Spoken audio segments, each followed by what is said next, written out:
Couple of things to sort of ask your agent when you are with them. As I've slightly alluded to, mystery shop. Mystery shop. Before you potentially go and see an agent, go round to their offices as a prospective purchaser, walk into their offices, see how you're treated, how knowledgeable are the front of house team, and just get an eye round the office and see how well run the operation is.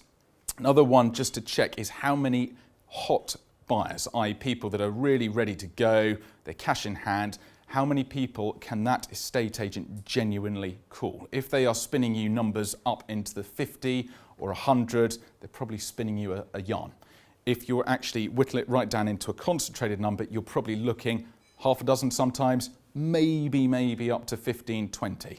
And that as a generalisation, please, is more along the right lines. The other thing is just to check who is actually handling your sale at the end of the day, because yes, as we've said and we've talked through, very nice chap Fred, he's sat in your kitchen, but as we said, he's a valuer. He's going to be on the road quite a lot of the time. Who back at the office is going to be handling your sale? You need to know that. You need to build your rapport with them, so if there's ever a problem or something needs sorting, you've got direct access straight away to the right individual. Viewings is the interesting one. It's something I always get asked actually, and again, ask your agent who would actually specifically accompany it. It may be that they've got an old sergeant major from the army who's now retired that does it. It may be one of his other viewing team. It may be someone from the office. But again, check who it's going to be, meet with them, show them around the house that they are knowledgeable and they can sell your property. Personally, I always like the fact that an estate agent does the first viewing. This is so that they can sell your property. So if a buyer is flagging up an issue, they've got the skills to get around it and say, well, yes, we appreciate it's an avocado bathroom, but actually they're worth quite a lot of money. Plus, these are the firms that you can speak with to sort it out, and they're trying to sort of get around the issue.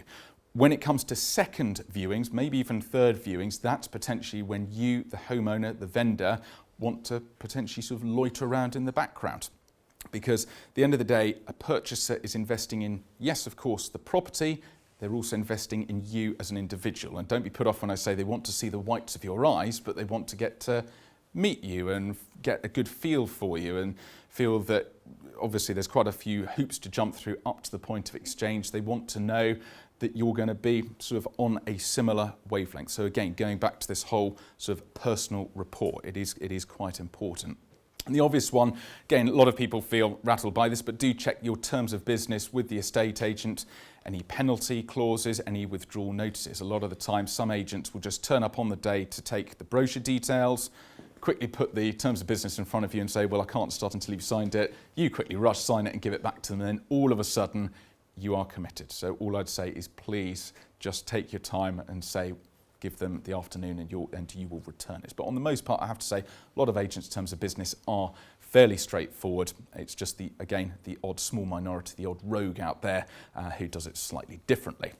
So how to get the best out of your agent. As I've mentioned, it's getting to know the other staff members. Go into the office regularly, stay in touch with your estate agent and the person in the front of house team, but do keep each conversation or dialogue with them short and brief. At the end of the day, estate agents are salespeople. They don't want to be bogged down, I'm afraid, with a house owner ringing them for 20 minutes, half an hour. They'd much rather lots of little short, bite-sized conversations or emails that they can quickly get to grips with. And as I've said, exclamation mark, albeit, be nice. At the end of the day, again, it's a people business. So again, if the agent's got a great affinity for you and it's all going very friendly, if something goes wrong, he's more likely to do something about it. And it doesn't matter whether you're an estate agent or car salesman or selling bricks. It doesn't matter. The principle is exactly the same. You always help someone that you get along with.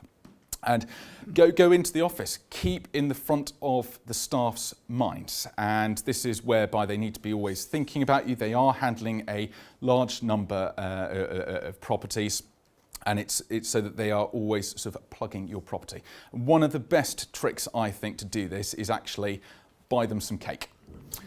Genuinely, I know you're laughing, but it does actually work because, again, we go back to the personal rapport. If you bring in, I don't know, a selection from Lancaster's Bakery, 6 cakes, call it, they're sat out back where everyone's having tea and coffee in the afternoon. Well, Sarah, thanks for bringing these cakes in. Well, I didn't. It was Alex, this client of ours. What a nice chap.